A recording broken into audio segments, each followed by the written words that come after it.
when I started, you want to talk about bad? My first show, I was so scared to do my first show, I didn't even use my real name. Oh, really? I didn't do video until after like 1,500 interviews. So what you're doing right now, I couldn't do. We're all emerging unless your name's Joe Rogan. Sure. We're all emerging. I like to try to get to just the truth of the matter. What's real, what's not real. The people that come on my show, they normally are telling the truth. I don't know how or why or what, but you can just feel it. Like you can just feel that when somebody's talking to me or when they're on there, like they're for whatever reason telling me just straight the way it is. And I like sharing tips too. I'm an open book on that. So I want other people to figure out how to monetize too, because ultimately you do have to make money, even if it's a hobby. So I'm like, find out how to earn your first dollar.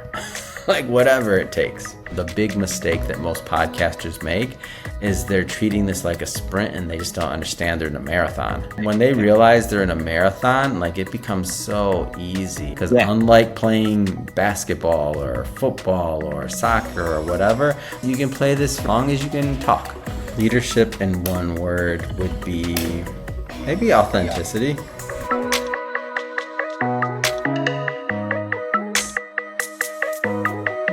Every leader has a story to tell, and the Safe Leader podcast uncovers the diversity story behind leading figures championing change to make our world a better place. Join me, your host, Mark McBride-Wright, as we hear from business leaders, academics, entrepreneurs, and agents of change as they share their journeys of innovation, resilience, and transformation. Together, we explore how they embrace the principles of safe leadership, sharing, acting, feeling, and empowering to create safer, more inclusive environments for everyone.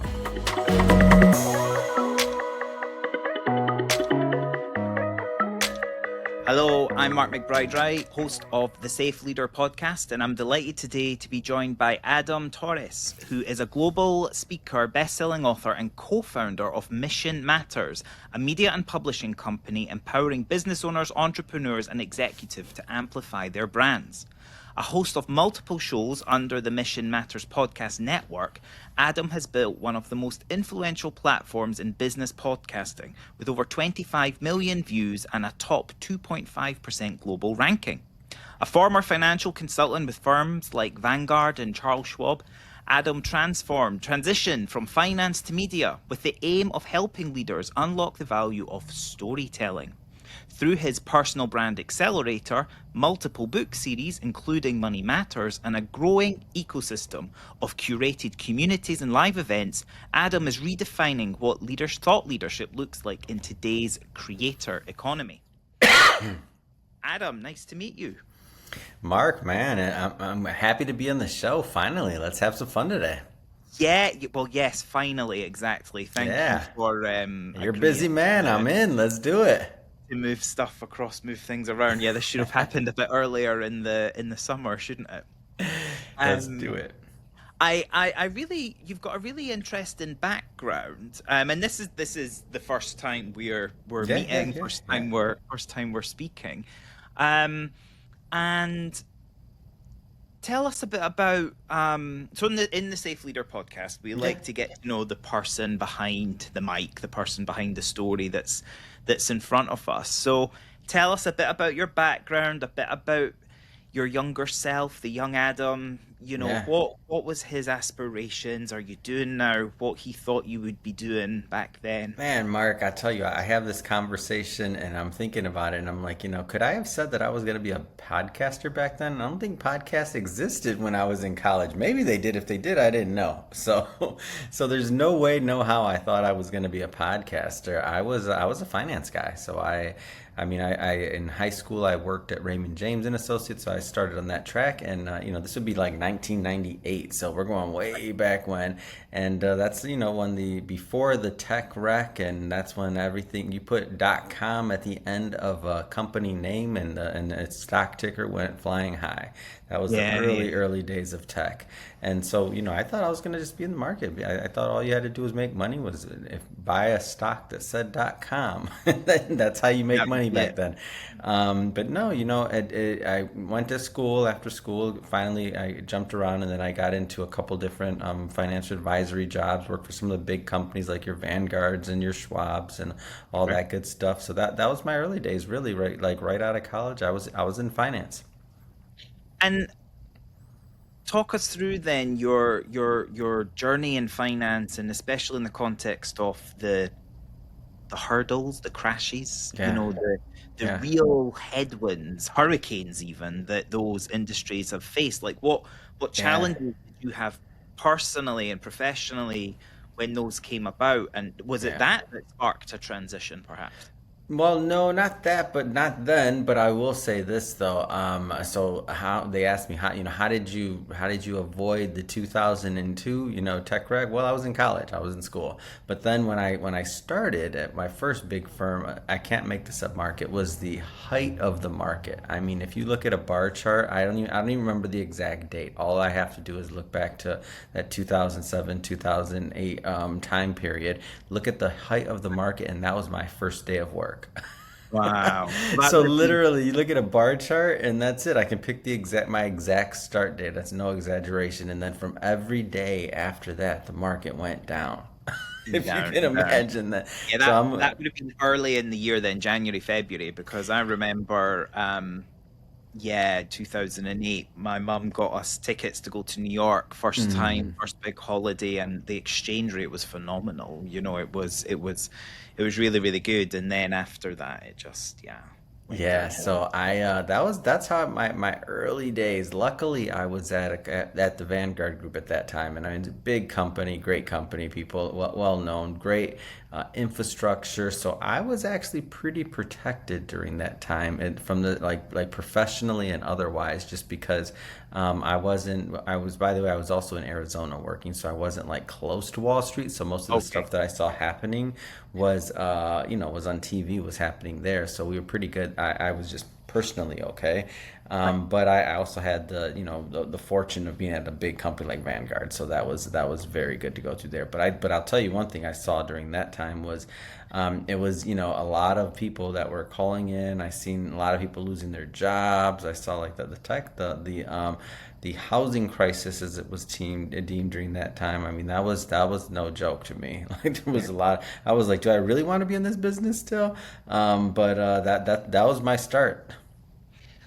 And how did because at the safe leader, it's all about looking at psychological safety and your Mm, ability to be open about any traumas or real negative life yeah, experiences yeah. that you're enduring. And so how did you find your colleagues within the finance community were dealing with that Yeah. real setback? Yeah, I'll tell you what. I remembered how bad it was at one point when the one of the gentlemen that he sat next to me at this time, and we were like his office right next to me, and I remember watching him day after day just kind of like sink in his chair as things got worse and worse, and you know how not giving financial advice on this show, but you know how people say, if you're well diversified, if you got, you've been, and your assets are spread across correctly across different asset classes, then maybe you should be holding during this time. You shouldn't be panicking.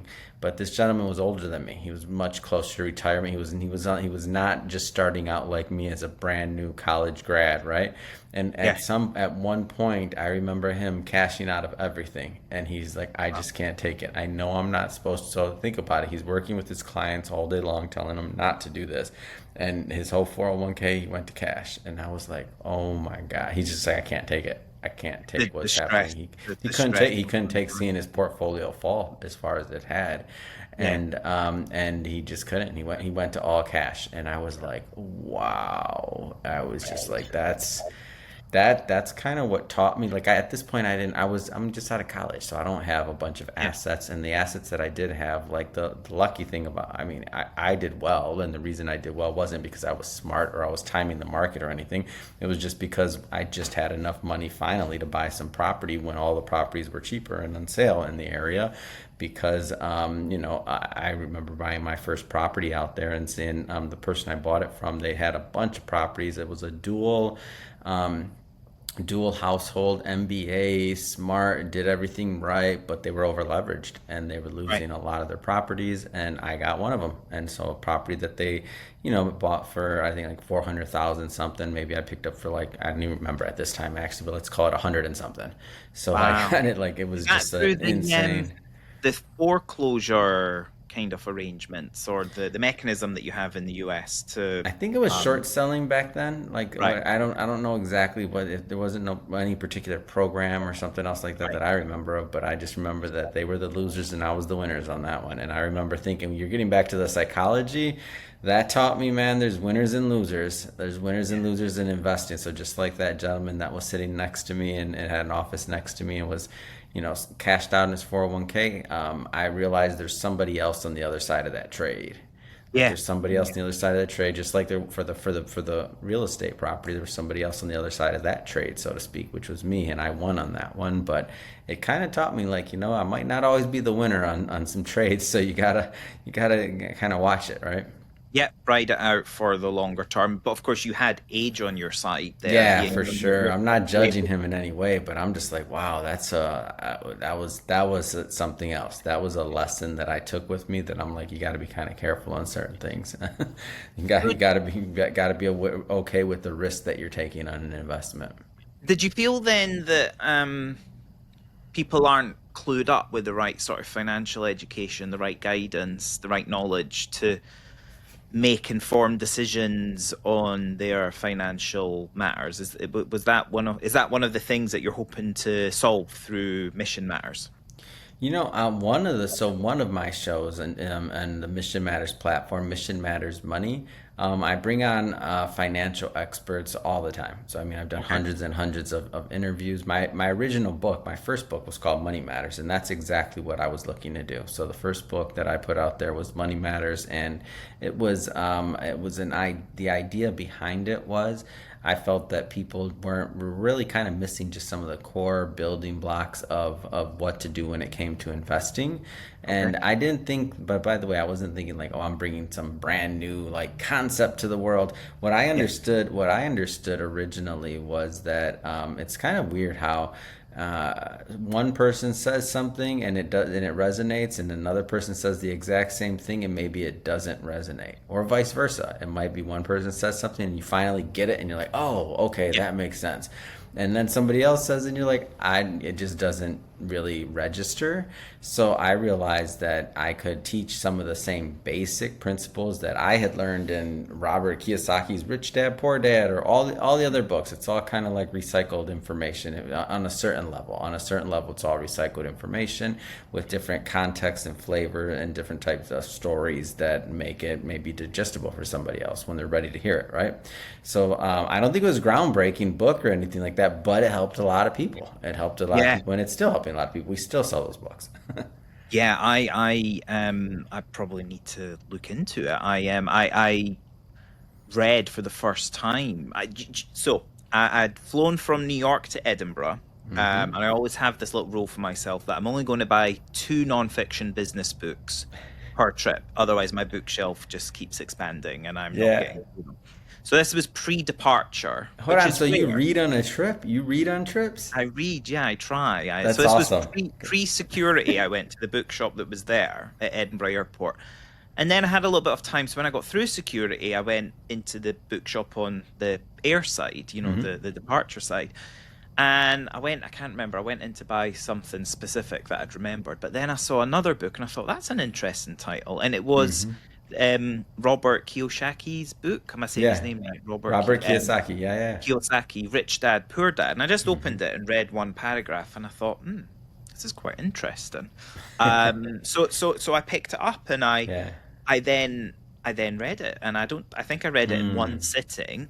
It just locked me in, and then I bought Yeah. his two subsequent books, The Cash Flow Quadrant, and then Yep. the Guide to Investing. I think I'm still tailing off the Guide to Investing, but the Yeah. Cash Flow Quadrant book, just as a business owner, as an entrepreneur who's also been an employee, with an aspiration to be an investor, that Yeah. quadrant really helped crystallize for me how I spend my time, where I'm placing my efforts.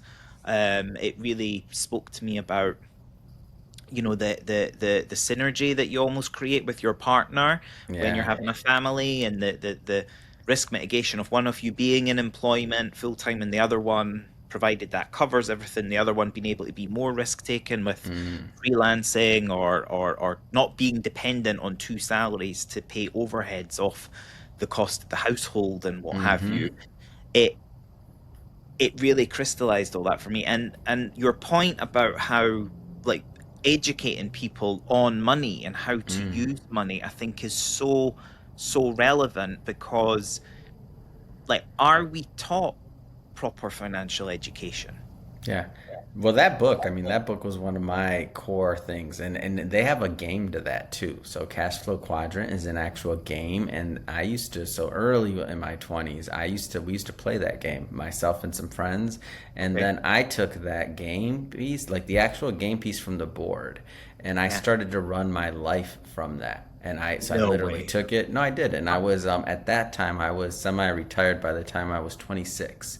Right. I remember and it wasn't that I was like had all this wealth. All I did was I was playing the game. So it Yeah. wasn't that I was like making millions of dollars or anything like that. I just mean literally. I think I had it down to where maybe I had $200 that wasn't covered by passive income. Yeah. Your so assets so I'm just talking about covering your playing the liability. game. Yeah. So I Yeah. had like two. So I was like, oh, technically speaking, I could work at Starbucks for like for health Yeah. insurance, and I could be there for like 10 hours. I could work like 10 hours a week or whatever the smallest amount of time was, and I'd be good, and I could Yeah. be fine like every for as long as I want, and I could just sit around if I felt like it. Interesting. And so that was based off of playing that game. So Yeah. I'm a huge fan of that. But I just made it I had like a little notebook, and I put the game down, and I put the like everything, and that's how it was the game piece where it was assets versus liabilities and all the other Yeah. pieces, like exactly as well. I could Yeah. still Yeah. see it in my head.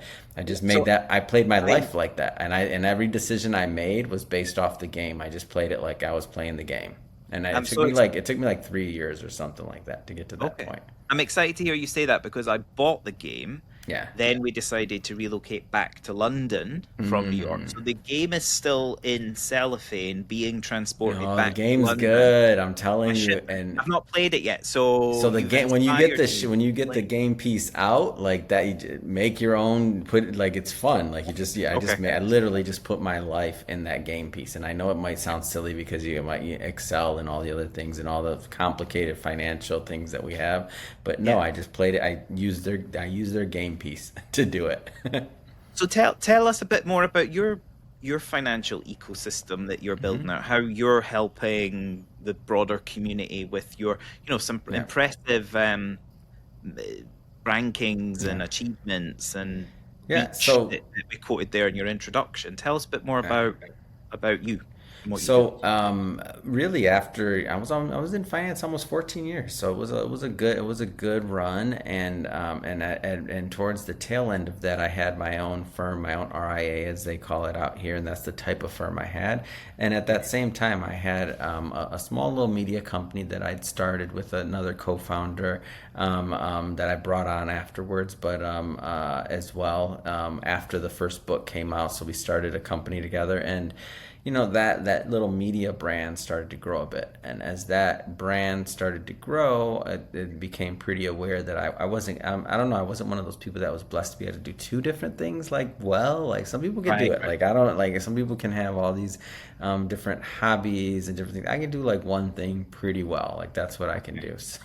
So I had a choice to make pretty early on of would I stay in finance or would I move to the media side of the business and put that in full time. And I thought to myself, I could always get my licenses again, and I could always do that again. But could I ride this media wave that was happening? So I took a chance on that, and slowly we started building this part of the company. And so originally it was called Money Matters, as I mentioned before, and then it eventually transitioned into Mission Matters. And it's just started to grow. So now I've done over 6,000 interviews. I host 9 shows. We have other shows that we're pitching as well,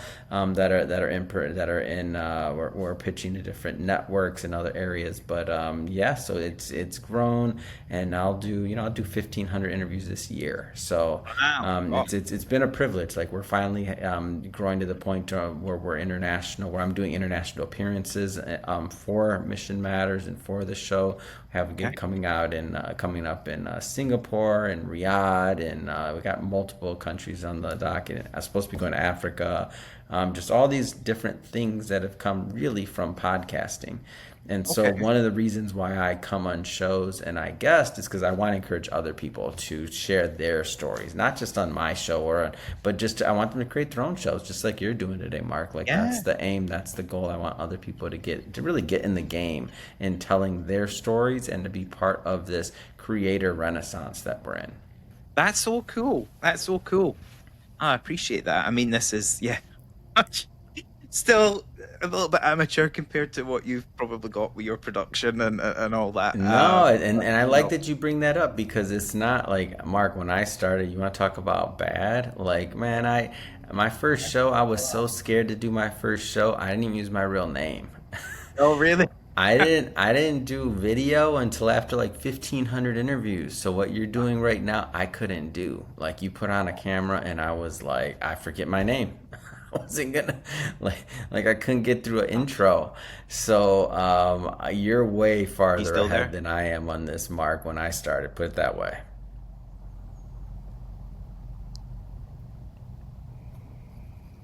Yeah. Okay. Connection went a bit there. How ironic talking about amateur. Um, No, hey, Riverside's great, man. We use Riverside. yeah. Um, so I appreciate you coming on and supporting emerging content creators then. We're all emerging unless your name's Joe Rogan. True, true. What do We you mean we're all emerging?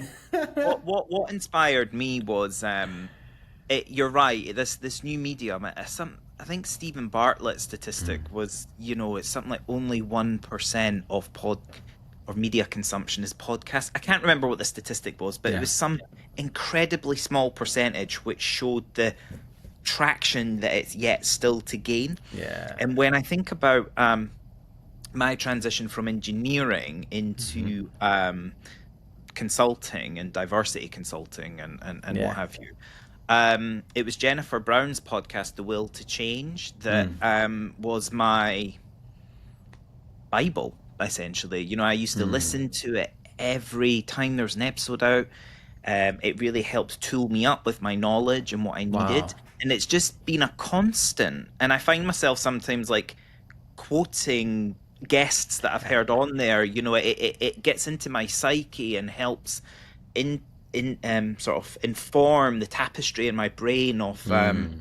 all the messiness that there is in the world just Mm-hmm. now, and where can I pick things that help build things in a different way, and observe things and share things in a different way. And that's through the power of podcasting. That's through the Yeah. power of listening. So I was really inspired to, when I moved to New York, I thought, well, if I'm going to be not doing much and wanting to meet people, I may as well start a podcast that's linked to the themes in my book and meet some Mm. brilliant people. So I've really enjoyed the journey into using the platform Podmatch that Yeah. then links me with content creators like yourself, podcasters like yourself, as Yeah. potential guests, because I'm meeting some brand new people who where would we meet otherwise? Yeah. Unless you were that barista in Starbucks doing 10 hours a week and I happened to be in Arizona coming Yep. in to order that coffee, Yep.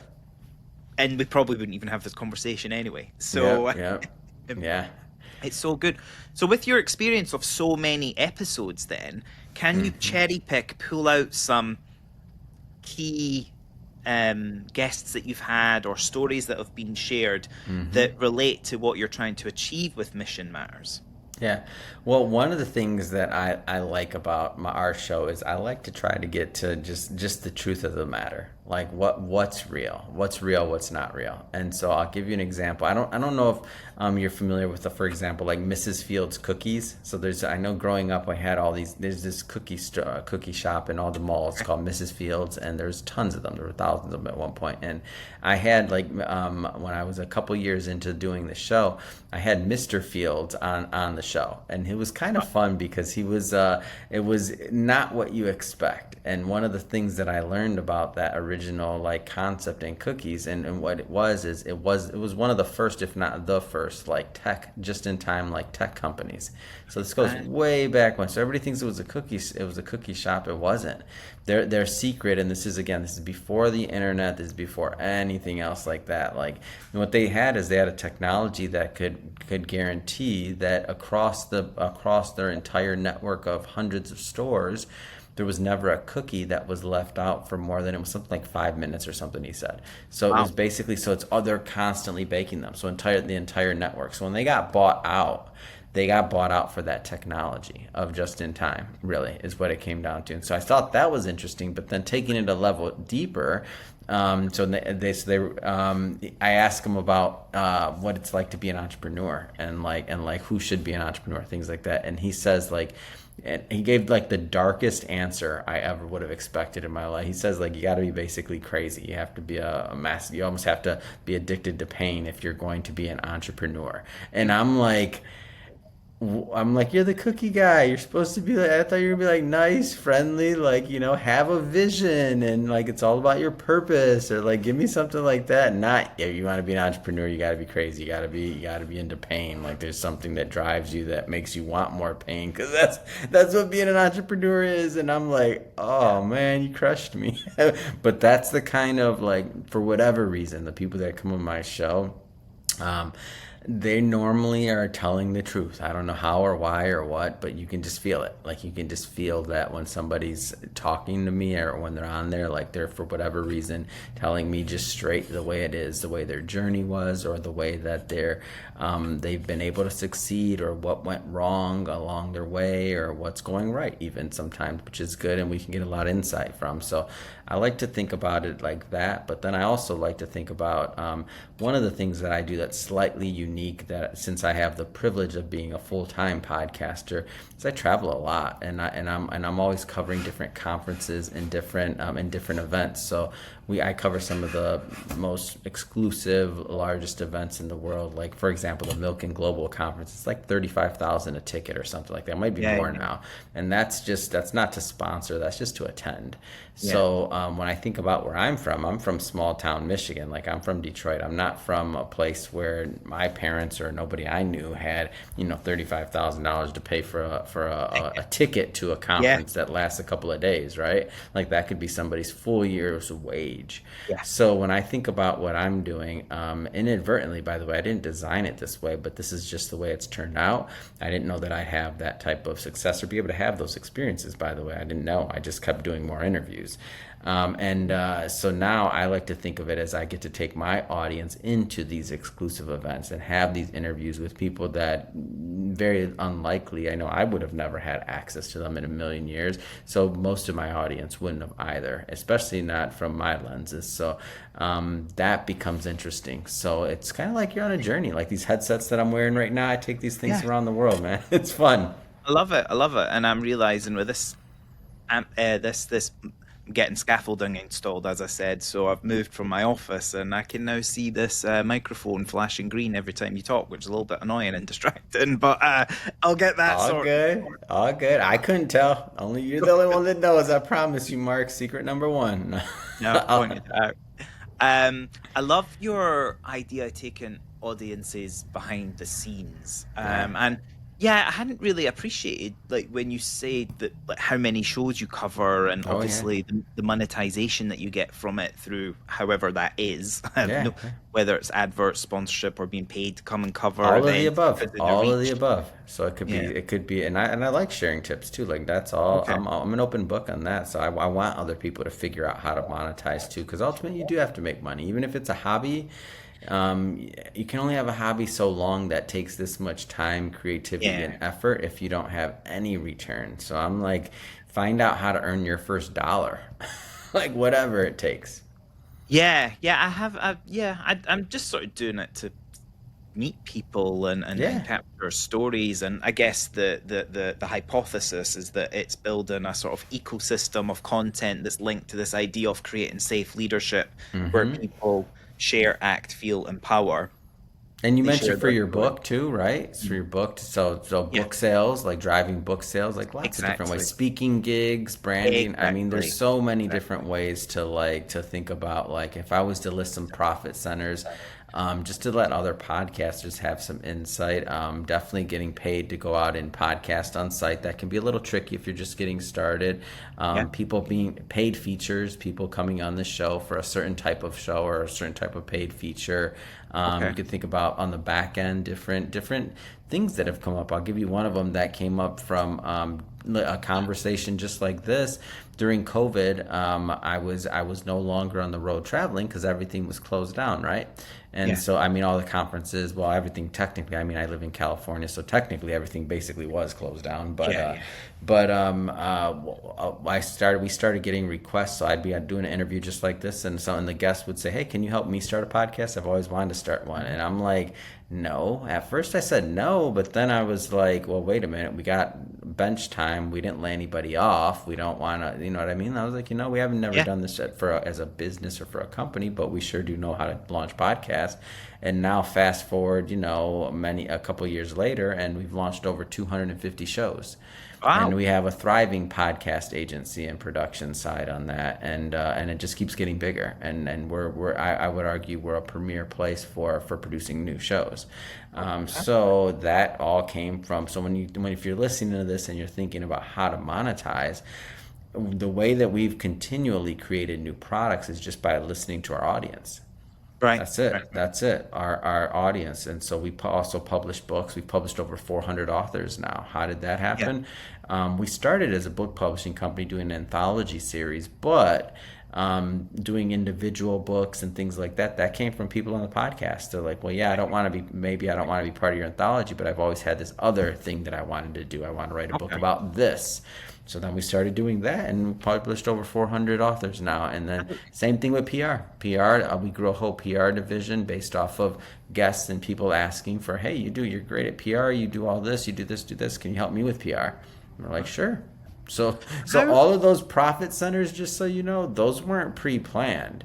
Yeah, And I'm they sort not. of emerging. Yeah. And so, The like, word. it's just about being open. Like, everybody has some value to offer. And where people, I think, make a mistake in monetizing podcasts is they don't use their creativity. And I hate to say it this bluntly, but they don't use their brain. Yeah. All they look at is they think about like how many downloads I have and how much money I'm supposed to get for those downloads by Yeah. doing nothing passively, but by getting paid by an online advertiser. And it's like that's like saying you're going to launch a website for your business and you're only going to let Google AdSense pay you. What? Yeah. Like Yeah. Yeah. that's like you figure out some value, figure out how to help people, figure out what you have that people want and they're willing to exchange money for. You don't have to, if you're launching a website, if you're just dependent on Google AdSense, unless you're that type of engineer or that type of individual that's really good at running millions of people to a website every month, then you're probably not going to do too well. And if you do have that skill set, then you probably already know that Google AdSense is not going to be your main revenue source if you have that skill set. But there's just like it's like you just got to kind of think about where your value's at, like what you did writing a book. So now writing books, speaking engagements, paid Yeah. speaking engagements. Like you make more on a paid speaking engagement Yeah. than you make selling many books, Oh God. and Yeah. doing So many podcasts as well. So like, but those are ways to monetize, right? And that's what yeah. it comes down to is that people like, but so that I just, when people are like, oh, well, how many, I got 2,000 downloads and I get paid nothing. I'm like, Yeah. okay, but you got 2,000 people that listen to your show. You can't figure something else out. You can't offer value to those 2,000 people with anything else. I like how you're thinking about how along the way you can help others, and absolutely with what Hmm. I'm starting, it is that sort of ecosystem of brands. The book, I've got other books that I'm planning. I do keynotes. I've Hmm. got a lot of workshops coming up that have a fee associated with them, so paid speaking opportunities. And Yeah. then linked to that is the sort of training and consultancy that comes through the sort of bigger mission of my business, Equal Engineers, where we And then the podcast becomes your engine. So that's yeah your engine. That's your engine to drive traffic. That's your engine. So that's what keeps everything going. If yeah the rest of it is your car, the podcast should be your engine, because that's yeah what's going to give you the connections, the contacts, the community, and the audience. and help build a passive funnel or front of funnel where you're then nurturing leads passively to come through, and then eventually you get a request to connect or an inbound inquiry where they're And it all will ready. happen. I mean, I've been in this 9 years now, and like some of the biggest inquiries we got were completely cold. I did a speaking tour in China once, and multi-city. I was there for a while, and that was a cold lead from LinkedIn. They didn't know me from anything. I thought it was a scam at first, and then I saw the company that was hiring me, and I'm like, oh wait, I know this company. This is a big company.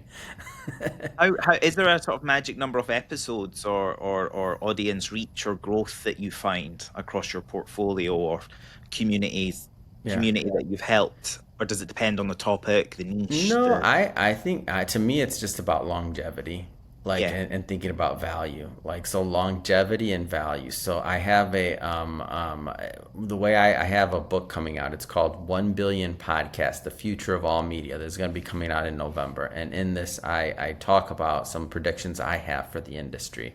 And one of okay the things that I stress throughout the book is that what the big mistake that most podcasters make is they're treating this like a sprint, and they just don't understand they're in a marathon.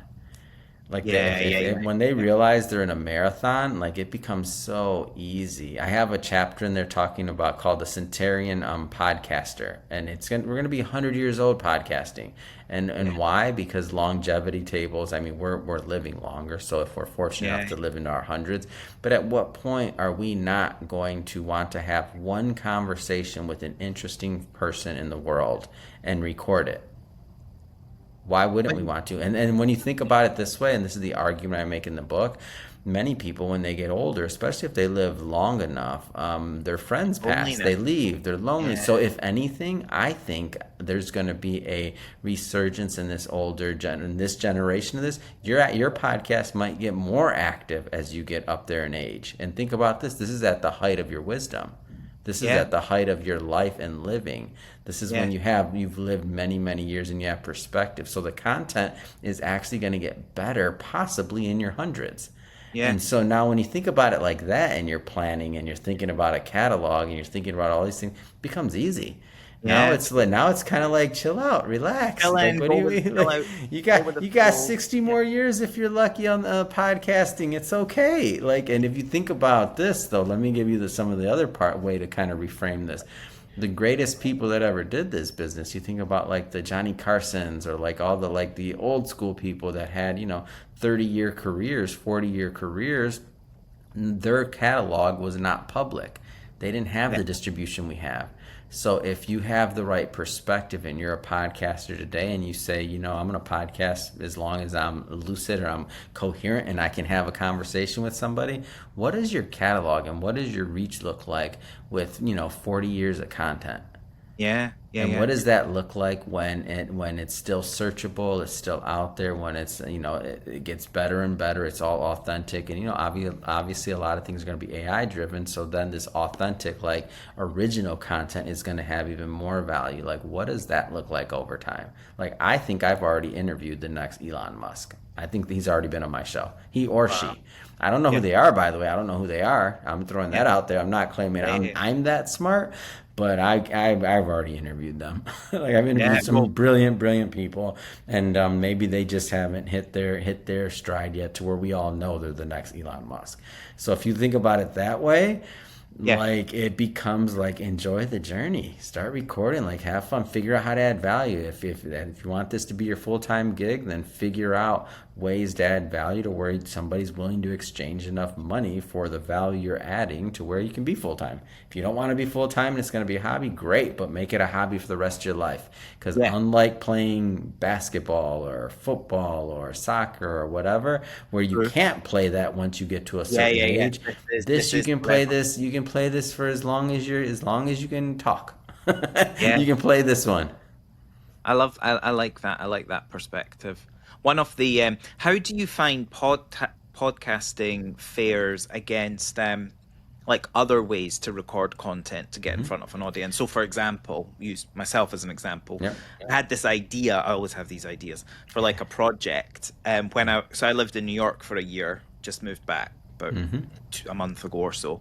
And I started this project, but then I put it on the back burner and didn't really continue it. I was going to call it Engineering New York City, hashtag Engineering NYC, and go around all the fantastic landmarks that are there and find out about the engineering behind the places that I went, you know.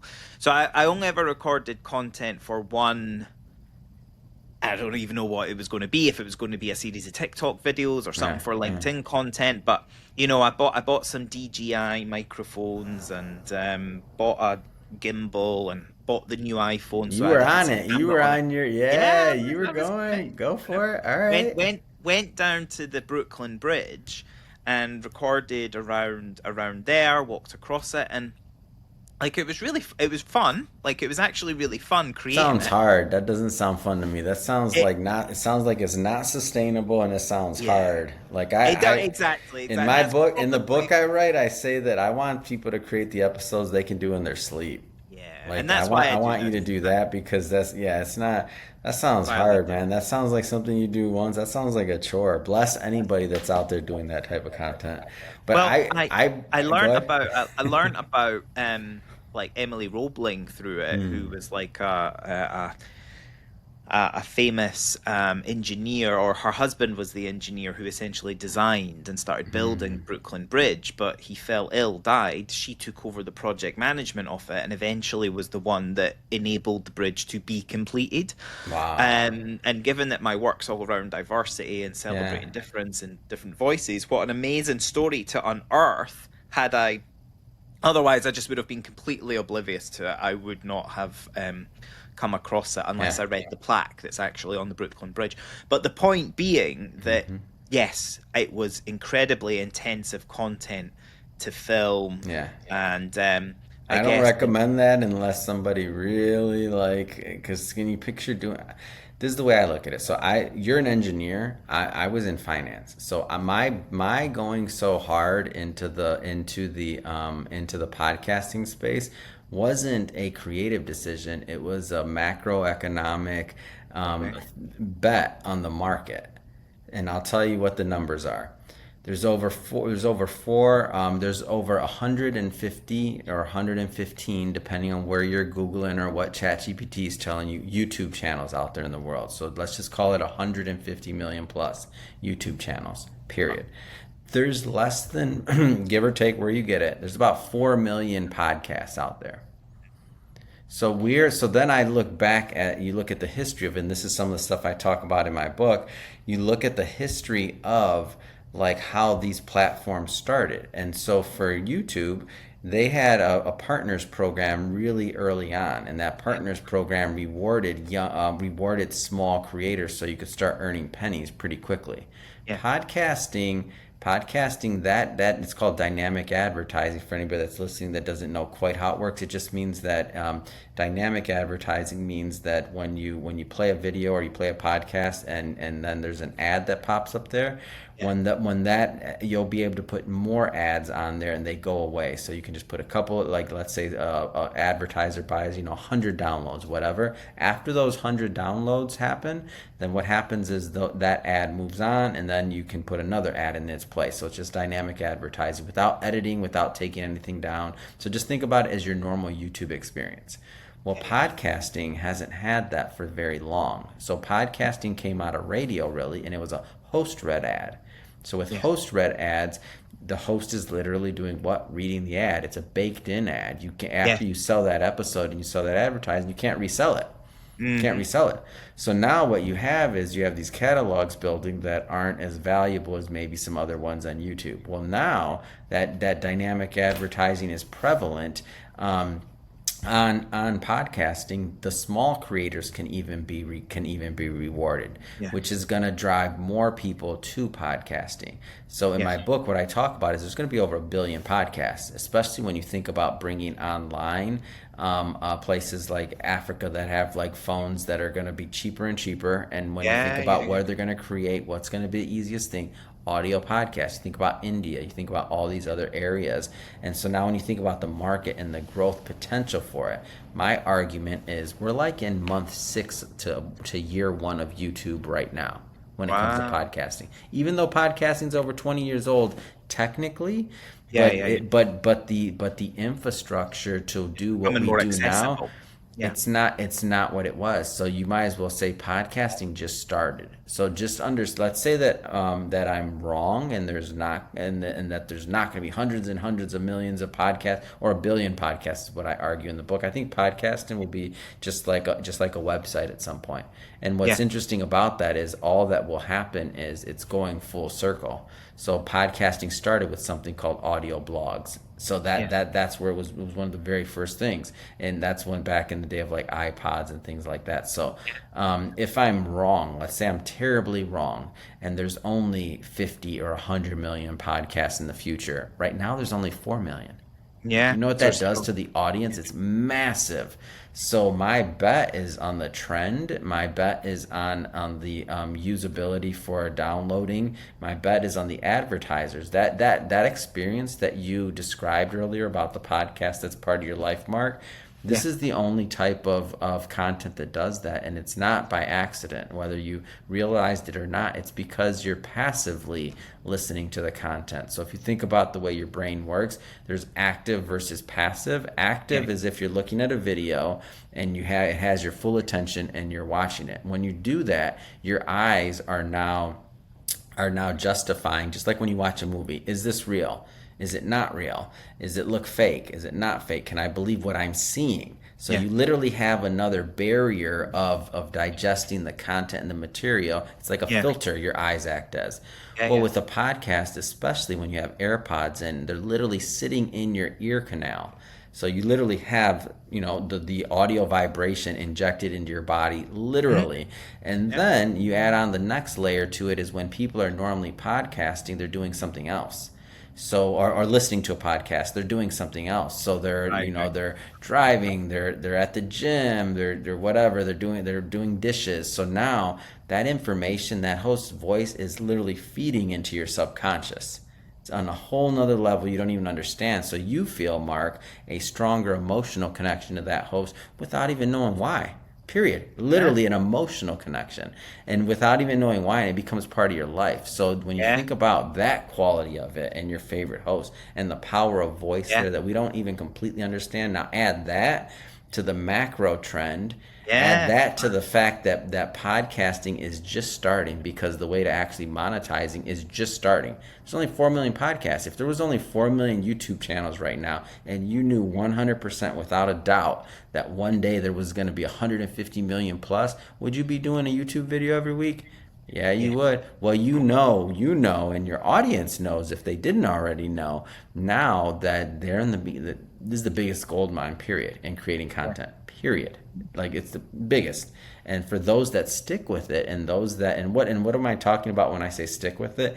If you do the show that you can do in your sleep, number one, and you record an episode a week, we're talking what? No time at all. You put in a couple hours a month, and you just do that. And if you adapt that to your lifestyle, well, that's exactly what this has been. One episode a week. I think this might end up being episode 40 or something, or 41. And wow, hold on, congrats! I'll tell you what. Most people, I don't know if his stats correct, but I'll spread a little fake news on this show for you, Mark. I think I'm told like 20 some episodes or whatever. Oh, right. Like most people, like in the 90% or whatever the numbers. I've heard many flown around and thrown around, and I'm just saying there's a number, and it's pretty low that people quit at, and they don't go over like 24 or something like that. No, I think this. I'm very much. I mean, obviously it'll evolve. I might end up having a fancy office and invite guests in to actually do it in person. But then the beauty of doing it just this way simply is that you get to do it transatlantic, different time zones. I still to this day, Mark, I do every type of interview. I did the interview I did the other day. It was maybe a couple months ago. I'm on the road.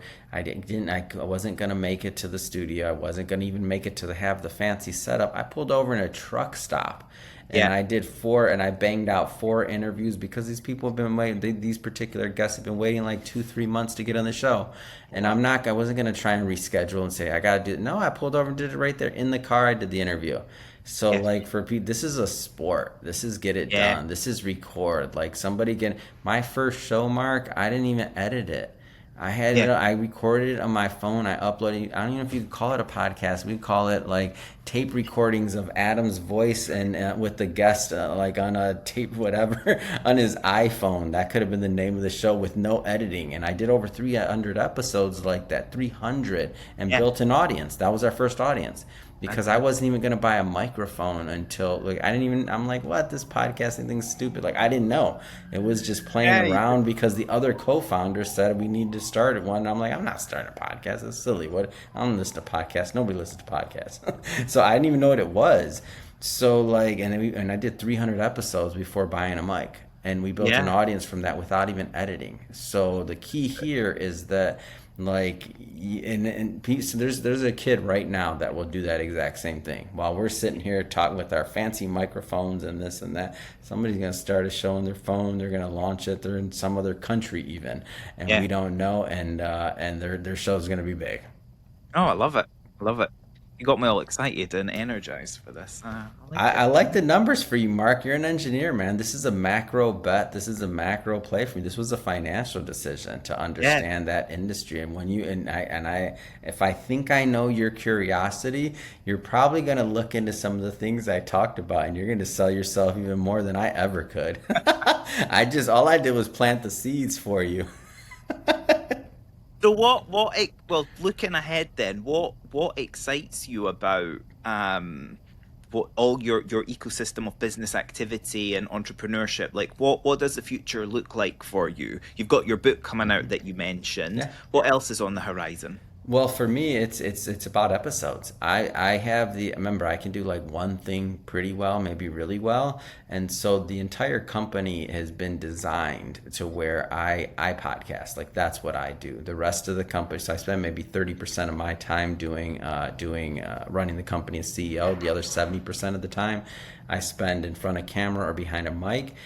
Gradually, that 30% I spend running as CEO will slowly get smaller and smaller. We'll hire more and more staff, and we'll add Yeah. layers to different things of just management. And I'll be recording more. Like right this year, I'll do 1,500 plus episodes. I'd like to crank that up to 2,000 episodes plus in the coming years. And really, the way I see it, and my big bet, so my personal bet is this. If you look at all the greats that have done this in the past, so again, the big boys like the Johnny Carsons, even the Oprah, like that's their early days and their early careers. Those are their interviews. You can't Google an Oprah interview and find Yeah. any interview she's ever done. It was owned by a network, or maybe it's even lost. Maybe sometimes they don't have it, or it's in a vault somewhere, But you can't Google it and just find it, right? Or you can't Chat GPT, or you can't see what it is. So my aim and my personal goal is to continue to build the catalog and if I do that, even just if we look at the next 10 years, let's say I do 1,500 episodes, or the next 20 years, whatever, 1,500 episodes, that'll be per year. That'll put me around 40,000 episodes, if not more, at that point. And at that point, I would have the largest public catalog of any host in the history of entertainment, like period. Oh, So what happens then? I don't know, but I want to find out. wow. So, but I love doing this. Like this is the point. This is what so that's my personal goal is just to keep on, doing interviews and adding value and spreading knowledge and taking my guests on a journey with me, going through to these different conferences, these different places, talking to new entrepreneurs. And I don't just talk to seasoned entrepreneurs who have already made it. I talk to all kinds of different entrepreneurs, and that's on that particular show. But it's a whole platform. So there's 9 different shows. I have a luxury show. I have an entertainment show. I have an I like that. innovation show. I have a business show. I have a money show. I have a marketing show. I have a startup garage show. So they're all niched out. I have a fitness Yeah. show. So they're all niched out so that people can go to the platform and get, whatever piece or whatever type Yeah. of conversation they'd like to have there. Keeps it fresh for you as well, as the Oh yeah, I'd creator. be bored if I had to Having talk your about just diversity. If I had to just do I enjoy finance, you know that. I mean, I was in the business almost 14 years. I love talking about money and the market and everything else like that. Like that's a big part of my life and just how I make sense of the world, right? And even just my personal identity of knowledge, right? So, but if that's all I had to talk about all day, every day, I'm like, no, I like when I do my entertainment show and I get to hear, a director, or I get to hear a musician and talk about their ideas, it's a different energy. Or when Okay. I'm listening doing the fitness show or the luxury and lifestyle show and you're hearing somebody, talk about their brand, they're all different energies. Yeah, So yeah, you think about the energies, the type of guests, the type of people that are attracted to those fields. It keeps it fresh for me, but then it also what the fun part is as a host, it keeps it fresh. But then for my audience, they get to kind of pick and choose. Like maybe they want to come to us for some money, but then advice and some other things like that, and they want to listen to that show. But maybe they're like, oh, you know what? Tech is also a big interest, so I want to listen to Mission Matters Innovation. Like so yeah, yeah, yeah. then all these so AI right now obviously that's a big topic. So the Yep. innovation show's been kind of killing it lately because everybody's talking about AI and I brought on some of the world's like foremost AI experts. And Wow. so because we're able to do that thankfully. So those shows can grow. It's I fun. love it. I love it. I think, yeah, you've definitely planted some seeds in my head that I'm I'm in. That's what I wanted to do, going with. Mark. Come on, man. That's what I'm doing. Keep it There'll be going. there'll be a big redwood or an oak tree growing out of my body at some point. Oh, you'll see. I can't wait. Yeah, once that book comes out, I'm gonna get you a signed copy, Mark, and we'll Yeah, and no, I please. got you covered, and Love that's that. gonna be happening soon. So I'm excited because that's gonna it's just different. Like some of the things that we talked about today. The reason I even wrote that book was because I saw people that were either podcasting that were kind of like not quite getting it, which is Right. okay, but they just did, and it kills me every time somebody tells me they used to have a show, and I'm like Yeah. Yeah. used to, and I'm like why are you? Yeah. I'm Yeah. like this is one of those things where it's so easy, and that's the maybe the problem is Yeah. that it's so easy to do, not to do a great show, but I mean like remember my first show I recorded on my phone. 300 Yeah. plus episodes. I didn't even know how to do it. I didn't even know you're supposed to do an intro. I Yeah. didn't even know what an intro was. I was just recording conversations and putting it up there, and we called that an interview. Like, so I see people that are like quitting when they have a lot of potential and are already starting so much further ahead than me. So I have a different perspective when I'm like, just Right. the fact that you can be in front of a camera right now, Mark, you started off better than me, period. You're using your name on your show. You weren't scared that people were going to find out that you had a show. You're better than me, like, period. That's being objective. That's not like falsely humble. Those are facts. And Yeah. so the only difference between me and you, Mark, is I just been doing it 9 years and I got a big Yeah. catalog because I just kept doing it. That's it. Well, I appreciate you holding that ladder down and extending that advice. So, well, I like getting to the end and finishing with a quick fire question round. Let's So I'm do going it. to Come on, ask man. these at pace. Okay, right. What's one podcast guest? Start again. Who is one podcast guest who really surprised you? A podcast guest that surprised me. I had Meta World Peace on. So he's a Laker and he was an NBA champion. And I had him on the show. And I didn't really know like how committed and sometimes famous people, right? Done big things, won championships. Lakers big if you're in like LA. And sometimes you think a certain thing is going to happen, but then I didn't really understand his commitment to mental health. I didn't think he was going to be quite, kind of quite as vulnerable as he was. I didn't think he was going to be as like giving as he was. And I didn't know him as a person before this episode that I did with him. But I think he just really surprised me. And I was like, wow, it's great when you talk about having a ladder and, helping other people up. He's been doing that his whole career. He's been leveraging and helping other people up for his whole career. And I was just really impressed by him. Like I didn't know. Like I've had other celebrities, other people on the show, but he just really impressed me. He said, Amazing. Personal branding mistake you see too often. trying to maybe be a little bit further ahead with your brand than you actually are. Like trying to, maybe make a picture to look a certain way for Instagram or trying to do a certain thing that's just Like you got to kind of be real. Like if you want to create this persona of being a world traveler, but you're not a world traveler, like it doesn't, like, it's like you're not there yet. It's okay. Like you can do you can say that's an aspiration. You can, create some things that make you want, that say that this is what you like to do. But if you're not there yet, you're probably better off just, being authentic with whatever you're putting out there. So when I was a podcaster early on, I think the reason why, even though my show wasn't edited and all these other things and it was terrible, and just period it was, is because I'd literally say on the show, I'd be like, all right, I still don't know what I'm doing here, but we're going to call this one an interview too. but I don't really know, and we're still not editing these. So if you got some comments on that, on softwares, I think I used to ask for software or how I should edit on my podcast. Like I did streaming before this, so you get feedback in streaming, right? I'm asking on a podcast for feedback on how to edit and this, that. There's nobody else talking back. You're on a podcast. So when you talk about, you see what I mean now? My authenticity, there's nobody responding back. Like, what are you doing, Adam? Like now when I think back, you're like, so if somebody got some recommendations on how to edit these things, what? That makes no sense. What's the best piece of advice you've received as a founder? The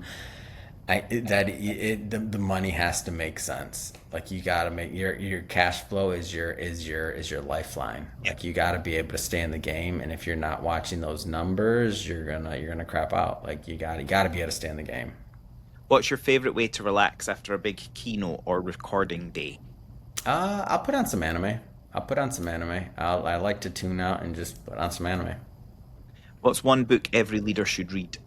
E-Myth. I think if I'd have read the E-Myth earlier on, it would have been encouraging and would have taught me a lot of the basics. Who is a creator or entrepreneur that you look up to? Other than Mark McBride, let me see. Other than that, that's a good question. I would say Lil Wayne. I like Lil Wayne a lot. Like that's one of my inspirations. He's the one of the people that I believe taught me my work ethic in this business, is watching his career and some of his advice. Okay. And finally, what does leadership mean to you in one word? Leadership in one word would be